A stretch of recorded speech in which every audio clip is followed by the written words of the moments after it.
नमस्कार, आप देख रहे हैं न्यूज़ वन इंडिया। मैं हूं आपके साथ पूजा यादव। देश में मरीजों का आंकड़ा बढ़ रहा है। कोरोना के 1,31,868 अब आंकड़ा हो चुका है संक्रमण का। भारत में एक्टिव केस की संख्या 73,560, 54,441 लोग ठीक हो चुके हैं, 3,867 लोग जान गंवा चुके हैं। 24 घंटों में ही 6,767 मरीज सामने आए हैं। 24 घंटों में 147 मौत हो चुकी हैं।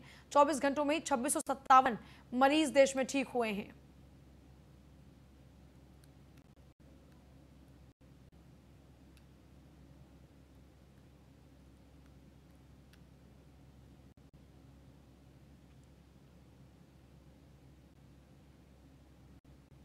चौबीस घंटों में 2,657 मरीज देश में ठीक हुए हैं। देश भर में कोरोना मरीजों का आंकड़ा बढ़ा है और आंकड़ा 1,31,868 हो चुका है संक्रमण का।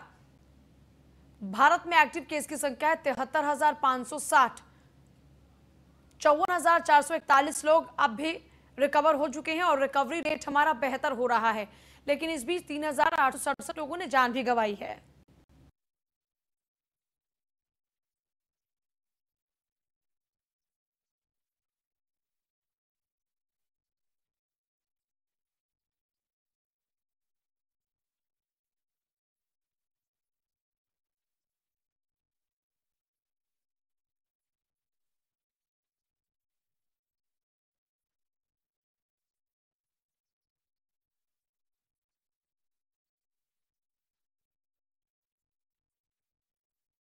महाराष्ट्र के नांदेड़ में साधु की हत्या। पशुपति महाराज नाम के साधु की हत्या हुई।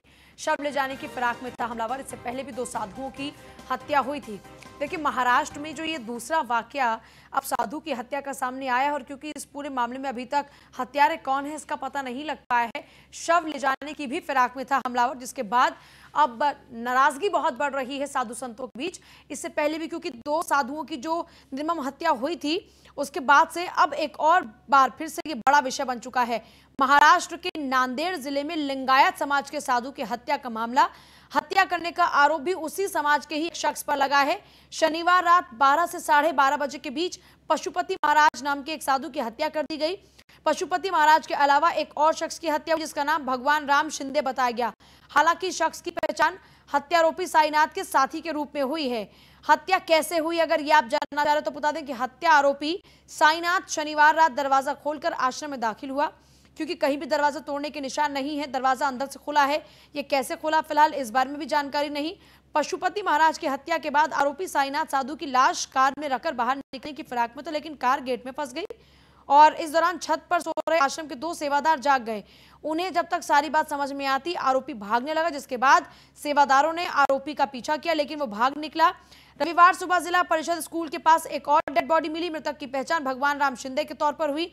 पुलिस के मुताबिक मृत शख्स आरोपी साईनाथ का साथी है। भगवान राम शिंदे भी लिंगायत समाज से है। उसकी जो हत्या है वो साईनाथ ने की या किसी और ने की। पशुपति महाराज की हत्या से पहले या बाद में, तमाम सवालों पर पुलिस लगातार फिलहाल नजरें बनाए हुए है। और एसोसिएट एडिटर ब्रजेश श्रीवास्तव जुड़ गए। ब्रजेश, महाराष्ट्र में साधुओं की ये दूसरी बार हत्या मामले ने खूब तूल पकड़ ली है, लेकिन अभी तक ताजा अपडेट क्या कुछ मिल पा रहा है? देखिए, सबसे बड़ी बात यह है कि पालघर की मॉब लिंचिंग के बाद अब नांदेड़ में भी जो है लिंगायत समुदाय के साधु की हत्या हुई है। और सबसे बड़ी बात यह है कि जिस तरीके से इस शख्स की जो साधु है, इसकी जो हत्या हुई है वो बेहद ही बीभत्स है और भयावह तरीके से ये हत्या की गई। और सबसे बड़ी बात यह कि इस हत्या का जो आरोप है, वो आरोप इसी लिंगायत समुदाय के साधु कहा गया है कि उसी ने, ये साईनाथ नाम के एक शख्स है, उसने जो है साधु की हत्या किया है। अभी तक फिलहाल पुलिस जो है साईनाथ को ही आरोपी मानकर आगे चल रही है। पुलिस फिलहाल जांच में जुटी हुई है कि आखिर जो है किस तरीके से ये रात तकरीबन 12 बजे ये हत्या की वारदात को अंजाम दिया गया। और सबसे बड़ी बात यह है कि कोई जो आश्रम के अंदर ये हत्या हुई है, और आश्रम के अंदर ना तो कोई व्यक्ति बाहर से ताला तोड़कर अंदर गया था, तो ये बात बिल्कुल साफ है कि इसका मतलब कोई ऐसा शख्स जो हत्यारा था वो अंदर ही मौजूद था। तो फिलहाल पुलिस इस तमाम बिंदुओं की जांच कर रही है। लेकिन जो सबसे बड़ी बात यह है कि महाराष्ट्र में ये दूसरी संत की हत्या है, और इसी के बाद से अब कहीं ना कहीं महाराष्ट्र में न सिर्फ सियासत गर्म हो रही है बल्कि भाजपा ने भी इस पर बड़ा हमला बोला और कहा है कि महाराष्ट्र के अंदर संत समाज अपने आप को सुरक्षित लेकिन महसूस ब्रजेश, नहीं ये कर रहा। दोनों ही मामले अलग अलग हैं। वो मामला मॉब लिंचिंग का था जहां पर सरेआम उनको मारा जा रहा था, पुलिस वहां पर मौजूद थी। इस पूरे मामले के अंदर वो शख्स कौन है, और क्योंकि अभी तक ये जानकारी सामने आ रही कि वो उसी समाज से संबंधित है, तो ये इनका कोई आंतरिक विषय भी हो सकता है। ज्यादा अपडेट और क्या कुछ मिल पा रहा है इस संबंधित, क्योंकि दोनों केसेस तो अभी तक अलग नजर आते हैं प्रथम दृष्टया। देखिए पूजा, सबसे बड़ी बात यह है कि जिस साधु की हत्या हुई है उसका हत्या का जो शक है उसी लिंगायत समुदाय के ही एक जो है दूसरे साधु पर है। ये भी माना जा रहा है कि हो सकता है मठ या मंदिर की संपत्ति को लेकर के भी कोई ऐसा आंतरिक मामला रहा हो जिसको लेकर के ये पूरी हत्या की गई, या फिर कोई दूसरा अन्य कारण भी हो सकता है। और सबसे बड़ी बात है, जिस हत्या की गई, हत्या करने के बाद शव को गाड़ी डालकर ले जाने की कोशिश भी की गई, लेकिन वो ले जाने में कामयाब तो नहीं रहे जो है, लेकिन उसके बाद भी आश्रम से थोड़ा दूरी पर ये बॉडी मिली। तो ये बात माना जा सकता है कि ये पूरी सुनियोजित ढंग से हत्या हुई। और सबसे बड़ी बात ये है कि इस पूरे मामले को लेकर के अभी तक पुलिस साफ तौर पर ये नहीं कह पाई है कि आखिर हत्या के पीछे एक्चुअल वजह क्या है। लेकिन लिंगायत समुदाय के साथ लिंगायत आप देखिए, अगर बेंगलोर में और महाराष्ट्र में लिंगायत समुदाय की एक बड़ी तादाद है और वहां पर एक बड़ा धार्मिक संप्रदाय के तौर पर लिंगायत को माना जाता है, और उसी के संत की हत्या हुई है और आरोप भी दूसरे अन्य साधु साथी पर है जो है। तो अब जब उसकी गिरफ्तारी होगी उसी के बाद ये खुलासा हो पाएगा कि एक्चुअल मामला क्या है।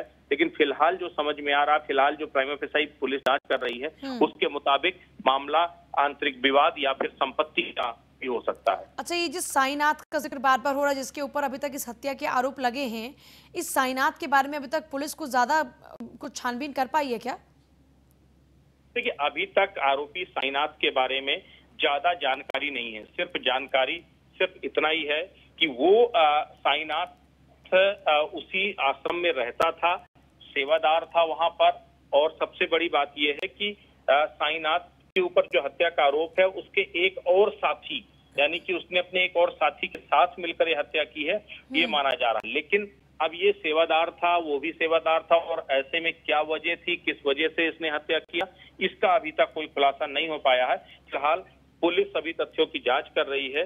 और सबसे बड़ी बात है कि एक साधु ने दूसरे साधु की हत्या क्यों की, ये एक बड़ा मामला है, और तो इस पे अभी फिलहाल पुलिस जांच पड़ताल कर रही है। बहुत शुक्रिया। देखिए, पहले पालघर में मॉब लिंचिंग, और उस पालघर में मॉब लिंचिंग का मामला अभी ठंडा भी नहीं हुआ था कि एक और यहां मौत हो जाती है।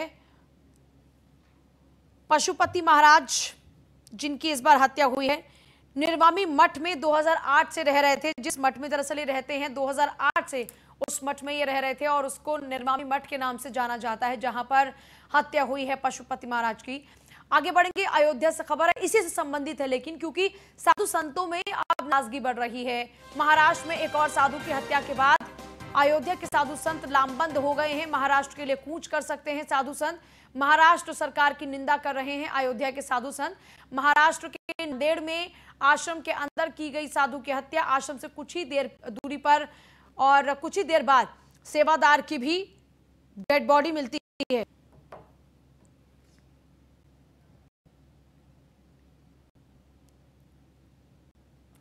और वहीं खबर देखिए, खुशखबरी भी है अयोध्या वासियों के लिए, क्योंकि एक बार फिर से मंदिर के अवशेष मिले हैं समतलीकरण के दौरान में, और समतलीकरण के दौरान में अवशेष पाए गए हैं। राम जन्मभूमि परिसर के अंदर चल रहा है काम। समतलीकरण के दौरान एक एक कर तमाम अवशेष निकल रहे हैं। एक बार फिर से ये अवशेष पाए गए हैं समतलीकरण के दौरान में, जो कि ये बताते हैं कि राम मंदिर का इतिहास कितना पुराना है, वहां की कलाकृतियां क्या कुछ रही हैं।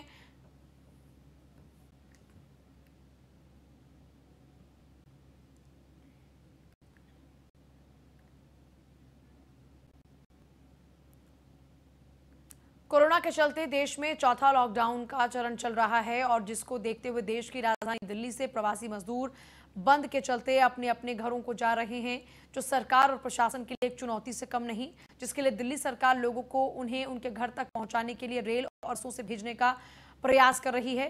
पूर्वी दिल्ली में आज प्रशासन और दिल्ली सरकार की अनोखी पहल देखने को मिली। पूर्वी दिल्ली के डीएम अरुण कुमार ने बस सर्विसेज वालों से बातचीत कर लोगों को उनके घर तक पहुंचाने के लिए बसों से लोगों को स्क्रीनिंग कर 5 बसों से उनको रवाना किया। ये स्कूल की कुछ बसें जिनमें देखिए डीपीएस की बस लगी हुई है और इन बसों का इस्तेमाल किया जा रहा है ताकि इन लोगों को उनके घरों तक पहुंचाया जा सके।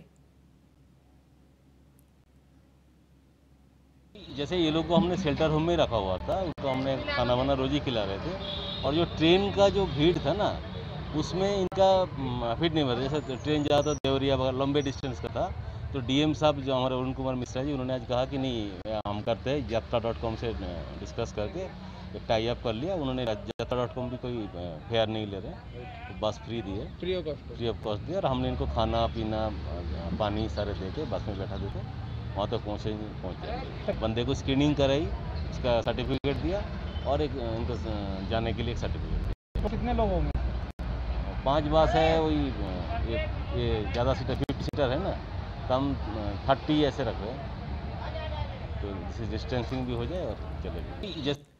उत्तराखंड के मुख्यमंत्री त्रिवेंद्र रावत ने कहा दूसरे राज्यों से लौट रहे प्रवासियों और कुछ कोरोना पॉजिटिव लोगों द्वारा क्वारंटीन और आइसोलेशन के दौरान डॉक्टर्स और उसके साथ साथ अस्पताल स्टाफ और प्रधानों के साथ अभद्रता के मामलों पर सख्त कार्रवाई होगी, दोषियों को बख्शा नहीं जाएगा। राजकीय मेडिकल कॉलेज श्रीनगर गढ़वाल में कोरोना बचाव और राहत कार्यों की समीक्षा के बाद उन्होंने ये बात कही है। इस दौरान राज्य मंत्री धन सिंह रावत और स्वास्थ्य सचिव के साथ कॉलेज प्रशासन अधिकारियों और चिकित्सकों के साथ आयोजित बैठक में सीएम ने कोरोना को लेकर आवश्यक संसाधनों तैयारियों पर जानकारी लेने के साथ जरूरी सावधानियां बरतने के निर्देश भी दिए हैं। जैसे ही जो हमारे प्रवासी हैं या रिटर्नीज हैं, अचानक उत्तराखंड में कोविड पेशेंट की संख्या बढ़ी है और इसी दृष्टि से हमारी क्या अपनी तैयारियां हैं उस दृष्टि में यहाँ पर आए थे। कोई आवश्यकताएं हैं जिनको जल्दी पूरा किया जा सकता है, उस दृष्टि से यहाँ पर आज मेडिकल कॉलेज के स्टाफ के साथ यहाँ पर बैठे हैं और अच्छी तैयारी है। मानसिक रूप से भी बहुत अच्छी तैयारी है हमारे डॉक्टर्स की और निश्चित रूप से ये जो महामारी है इसको हम नियंत्रित करेंगे। इसमें जन सहयोग बहुत ज़रूरी है। एक तो जो प्रवासी आ रहे हैं उनसे कहूँगा कि क्वारंटाइन का जो नियम है उसका पालन करें। प्रशासन से कहा गया है कि उसका सख्ती से अनुपालन करें। अगर कोई कोविड पेशेंट नियमों का पालन नहीं करता तो हमने 307 का मुकदमा दायर करने के ऑर्डर प्रशासन को दिए हैं, क्योंकि एक व्यक्ति के कारण अनेक और अनेक हजारों लोग प्रभावित हो सकते हैं। जो बुजुर्ग हैं, 60 साल से ऊपर के लोग हैं, 65 साल से ऊपर के लोग हैं या बच्चे हैं जो 10 साल से कम उम्र के हैं, उनको बहुत सावधानी से रखने की जरूरत है। जितनी सावधानी बरतेंगे तो उतना सुरक्षित रहेंगे। हरदोई में 5 प्रवासी श्रमिक कोरोना पॉजिटिव पाए गए। जिले में अब तक 38 लोगों में कोरोना पॉजिटिव का आंकड़ा बढ़ा है। हरदोई में एक्टिव केस की संख्या 36 हो चुकी है इसके साथ और दिन ब दिन आंकड़ों में इजाफा हो रहा है। पॉजिटिव केसेस बढ़ रहे हैं। जिले में अब तक 38 लोगों में कोरोना संक्रमण बढ़ चुका है। हरदोई में एक्टिव केस की संख्या 36 हो चुकी है। हरदोई में हर दिन नए आंकड़े सामने आ रहे हैं। दिन प्रतिदिन बढ़ रही है कोरोना पॉजिटिव की संख्या और अब आंकड़ा 36 हो चुका है। 5 और मरीज सामने आए हैं जो कि प्रवासी श्रमिक हैं। प्रवासी श्रमिकों का तेजी से पलायन हो रहा है। ऐसे में ये लगातार जो लोग अपने जिलों की ओर वापस लौट रहे हैं, इनके साथ में संक्रमण भी चला है। और देखिए, जब जब बड़ी लापरवाहियां देखने को मिली, जैसा हाल ही में हमने आपको गाजियाबाद का नज़ारा दिखाया था, ऐसी नोएडा की हमने आपको ऐसी कई तस्वीरें दिखाई थी जहां पर जो प्रवासी श्रमिक थे वो भारी तादाद में भीड़ में एक साथ जुटे हुए थे और हम तब भी कह रहे थे कि ये कोरोना बम बन सकता है। अभिनव है हमारे साथ, हमारे संवाददाता। अभिनव, क्या हालात हैं हरदोई के? हरदोई के हालात देखिए बहुत ही बुरे हैं। एक टाइम ऐसा था, मुश्किल से हफ्ता 10 दिन पहले की बात है, जब हरदोई ग्रीन जोन में आने वाला था। एक भी केस नहीं था हरदोई में, 2 केस थे वो डिस्चार्ज हो गए थे। आज की स्थिति ये है कि मात्र हफ्ते 10 दिन के अंदर ही जिले में कोरोना के जो एक्टिव केस है वो 36 हो गए हैं। 5 मामले आज फिर सामने आ गए हैं। और हालांकि ये सभी मामले प्रवासी मजदूरों से ही संबंधित हैं और वो अलग अलग जो है क्वारंटाइन किए गए हुए थे, लेकिन फिर भी इस तरीके से लगातार जिस तरीके से मार्केट बाजार भी खोल दिए गए हैं और भीड़ लगातार बाजारों में बढ़ती चली जा रही है, ऐसी स्थिति में इस कोरोना के एक्टिव केसेस का बढ़ना जिले के लिए वाकई में बहुत ही चिंताजनक बात है और इस ओर पर कुछ न कुछ प्रभावी कदम उठाने की, सख्त से सख्त प्रभावी कदम उठाने की बहुत ही आवश्यकता है हाल फिलहाल की परिस्थितियों को देखते हुए। अच्छा, यहाँ पर सवाल ये भी है फिलहाल में कि जब प्रवासी श्रमिक, पता है लोकल प्रशासन को कि इस वक्त अपने साथ खतरा लेकर आया है, तो वहां पर क्या कुछ इंतजामात हैं उस कोरोना संक्रमण को वहीं के वहीं रोकने को लेकर? अब वहीं के क्वारंटीन कर दिए जाते हैं, लेकिन ऐसा भी होता है ना, कुछ लोग क्वारंटीन सेंटर पे नहीं जाते, सीधे अपने निजी वाहन से आ जाते हैं। जैसे कल कुछ मामले के कल जो पॉजिटिव केसेस सामने आए हुए थे, उसमें एक ऐसी फैमिली थी जो अपने निजी वाहन से अपने गाँव में आए थे और उसके बाद वो अपने रिश्तेदारियों में अपने लोगों से मिलते रहे, जिसके बाद करीब 100 लोग ऐसे चिन्हित किए गए हैं जिनसे जो उनके संपर्क में आए थे। अब उन 100 लोगों की टेस्टिंग होगी, सैंपल होगी, तो इस तरीके की कहीं न कहीं लापरवाहियां भी सामने आती हैं। दूसरे क्वारंटीन सेंटरों पे सुरक्षा की कोई बहुत ज्यादा व्यवस्था नहीं रहती, तो जो लोग क्वारंटीन किए जाते हैं वो बाजार भी चले जाते हैं, तो कहीं मिलने बाहर भी चले जाते हैं और उनसे मिलने के लिए लोग अंदर भी चले जाते हैं। ये भी एक समस्या सामने आती है, क्वारंटीन सेंटरों की निगरानी नहीं हो पा रही है। क्वारंटीन सेंटरों की जो क्वारंटीन यहाँ पर लोग किए जाते हैं, वहाँ पर निगरानी करने की, वहाँ की सुरक्षा व्यवस्था बनाने की बहुत ही आवश्यकता है। अगर इस विषय में लापरवाही लगातार होती रही इस संबंध में, तो फिर स्थितियां संभालना बहुत ही मुश्किल हो जाएगा। तो अभी कुछ सबक लिया कि नहीं लिया लोकल एडमिनिस्ट्रेशन ने? इतनी बड़ी लापरवाहियां देखने के बावजूद भी अब तक भी कुछ सबक ले रहे हैं कि नहीं? लोकल एडमिनिस्ट्रेशन तो अपनी बात कहता है कि हम निगरानी समिति हमने बनाई है, ग्राम प्रधान की जिम्मेदारी है, मोहल्लों में सभासदों की जिम्मेदारियां हैं कि वो अगर इस तरीके से कोई लोग बाहर से आते हैं तो उनको चिन्हित करें, आप क्वारंटाइन सेंटर तक ले जाए। लेकिन जो निगरानी समितियां बनाई गई है उनके अधिकार बहुत ही सीमित है, उन पर वो स्वयं निगरानी नहीं कर सकते, उनको पुलिस का साथ चाहिए। बिना पुलिस सुरक्षा के क्वारंटीन सेंटरों को सील करना, उनकी निगरानी करना बहुत ही मुश्किल होता है। जिला प्रशासन केवल सैनिटाइजेशन करने की बात करता है, सैनिटाइजेशन कराता है और सीलबंदी कराता है। इसके अलावा क्वारंटाइन सेंटरों की पूरी तरीके से सुरक्षा व्यवस्था कर पाना फिलहाल जिला प्रशासन इसमें नाकाम साबित हुआ, क्योंकि जिस तरीके से केसेस सामने आ रहे हैं, कल की जो फैमिली का जो केस सामने आया वो करीब 100 लोगों से मिले हुए लोग, तो इसमें कहीं न कहीं प्रशासन की लापरवाही कही जाती है। ठीक है, बहुत शुक्रिया आपका फिलहाल तमाम जानकारी के लिए। देखिए, लोकल एडमिनिस्ट्रेशन की इस वक्त बहुत अहम भूमिका है, उनकी जरा सी लापरवाही कोरोना के आंकड़ों में तेजी से इजाफा कर सकती है और इस बात को लोकल प्रशासन को समझना होगा। वहीं हमीरपुर में 4 लोगों की रिपोर्ट कोरोना पॉजिटिव आई है। 28 संदिग्ध सैंपल में 4 लोगों में कोरोना निकला है। दूसरे राज्यों से घर पहुंचे मरीज, लगातार मरीजों की संख्या बढ़ रही है। हमीरपुर में 4 लोगों की रिपोर्ट कोरोना पॉजिटिव, 28 संदिग्ध सैंपल्स में से 4 लोगों को कोरोना निकला है। दूसरे राज्यों से घर पहुंचे हैं मरीज।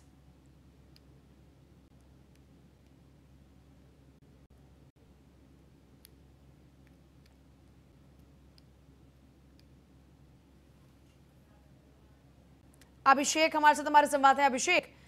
4 और कोरोना पॉजिटिव हमीरपुर में आए हैं और ये हमीरपुर जैसे जिले के लिए बहुत बड़ा चैलेंज है इस वक्त। जितने भी कोरोना पॉजिटिव केस आ रहे हैं, ये अधिकतर जो प्रवासी मजदूर हैं हमीरपुर जिले के, वो बाहर रहा करते थे और लौट करके अपने जिले में आ रहे हैं। तो ऐसे में जो केस हैं जो प्रवासी मजदूरों के ही सामने आए हैं। जो प्रवासी मजदूरों में एक और जो प्रशासन से ढील हुई गई, प्रवासी मजदूरों को होम क्वारंटाइन किया गया था और प्रवासी मजदूरों ने होम क्वारंटाइन के नियमों को न मानते हुए वो गांव में घूमते रहे, जिसके बाद में ये जो केस बढ़ने के जो दो केस बढ़े हैं, वो प्रवासी मजदूर गांव में घूमना था, उसके छूने के कारण जो 2 केस और बढ़ गए हैं। नहीं तो ये यहाँ पर ये खामियां क्या कुछ नहीं प्रशासन की। ये तो ठीक है कि जो लोग प्रवासी इस वक्त वापस लौट रहे हैं उनके जरिए संक्रमण का आंकड़ा बढ़ रहा है, लेकिन प्रशासन की तरफ से क्या कुछ कार्रवाई की गई है? अब प्रशासन की तरफ से आगे से ध्यान रखा गया है और जो निगरानी समितियां बनाई गई कि गांव में उनको विशेष निर्देश दिए गए हैं कि जो भी मजदूर बाहर से आ रहे हैं, प्रवासी मजदूर, उनका विशेष ध्यान दिया जाए और जो इनको होम क्वारंटाइन पर रखा गया है उन पर निगरानी रखी गई है 24 घंटे के लिए कि वो होम क्वारंटाइन में ही रहे और बाहर गाँव में या जिस क्षेत्र में है वहाँ बाहर न घूम पाए। चलिए ठीक है, बहुत शुक्रिया आपका फिलहाल तमाम जानकारी के लिए।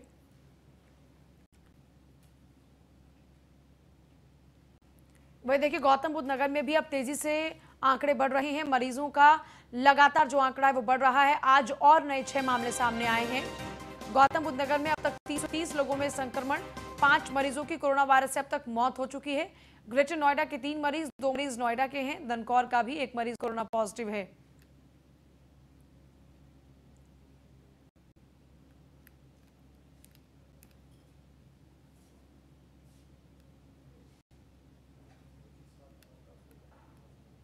ललित पंडित हमारे साथ, हमारे संवाददाता जुड़ गए ग्रेटर नोएडा से। ललित, क्या हाल चाल है ग्रेटर नोएडा के फिलहाल?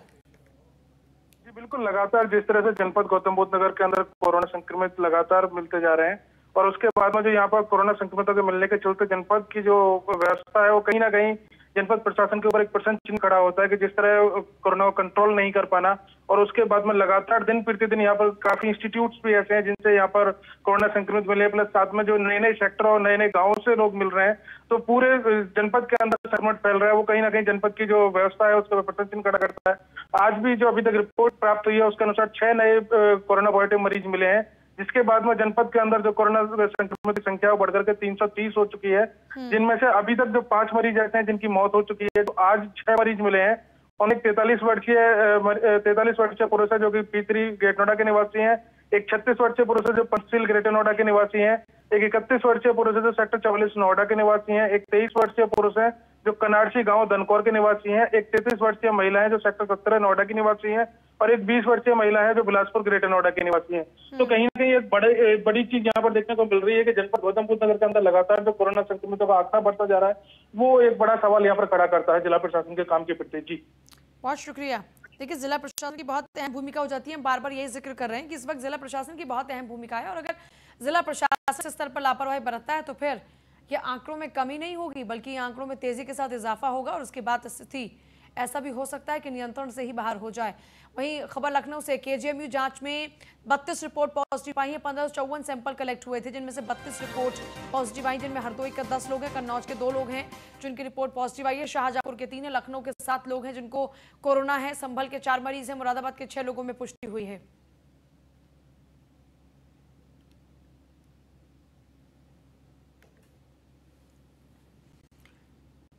तो देखिए, KGMU की जो लैब है वहां पर 1554 सैंपल्स पहुंचे थे और इन 1554 सैंपल्स में से 32 रिपोर्ट पॉजिटिव पाई गई हैं, जिसके बाद जिला प्रशासन में इस वक्त हड़कंप मचा है क्योंकि अलग अलग जिलों से ये लोगों की जो रिपोर्ट्स हैं उनका इंतजार किया जा रहा था। सैंपल्स कलेक्ट किए गए थे जिनमें हरदोई है, कन्नौज है, शाहजहांपुर है, लखनऊ भी है। लखनऊ के भी 7 नए केसेस सामने आए हैं, शाहजहांपुर के 3 हैं, संभल के 4 हैं, मुरादाबाद जिले के अंदर भी 6 लोगों में कोरोना की पुष्टि हुई है और इसी तरह से कुल आंकड़ा अभी 32 है। 32 रिपोर्ट पॉजिटिव आई है। अब आप सोचिए, अगर इसी तरह ये आंकड़ा बढ़ता रहा तो इस वक्त जो आंकड़ा अभी 6000 तक का